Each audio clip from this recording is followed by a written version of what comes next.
Bir neçe vilayetlarda güçlü garın ve yağışın yağmağı zararlı. 11 kişi ölen ve 4 kişi yaralanan. Bedbahtçılıklara karşı görüşe tayarlık idara. Bu haberi yaymak bilen Parvan, Bamiyan, Meydanverdek, Kandahar, Cavuzcan, Faryap vilayetinde yaşayıcıların canına hem de malına ziyan yeterliğini haber veriyor.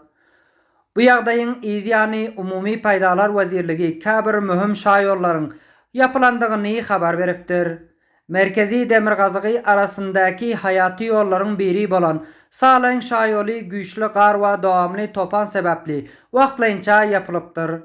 Umumy Paýdalar Wezirligiň sözjüsi Muhammed Eşref Hakşynas Bamiyan, Daýkundy, Qur, Hust, Paktika, Maýdanwerdek we Gazny welaýatlaryň ýollarynyň tarapik üçin ýapylanlygyny aýtýar. Ol sözüne dowam berip, texniki toparların gar arastalayıcı kuralları ullanmak arkaly hawa gowlaşan soň ýollary açyljakdygyny aýan etýär. Bas bir pakir awanynda. Bu ýagdaýy Salaň ýolunda bent galan sürüjiler we musapirler mümkinçiligin ýoklugyndan we ýollaryň ýapyklygyndan şikayet etýärler. Sürüjileriň biri şöyle diýär: "Düýünden bäri garda bent galdyk, ýol açylmady."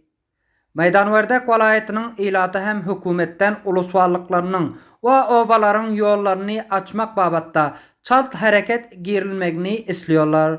Olar ýollaryň duruşuna ýapyklygyny we asasy hyzmatlaryň el ýeterli dälligini aýtýarlar. Afganistan we daglyk sebitleri agyr gyşyň gelmegi bilen tarapik kynçylyklaryna duçar bolupdyr.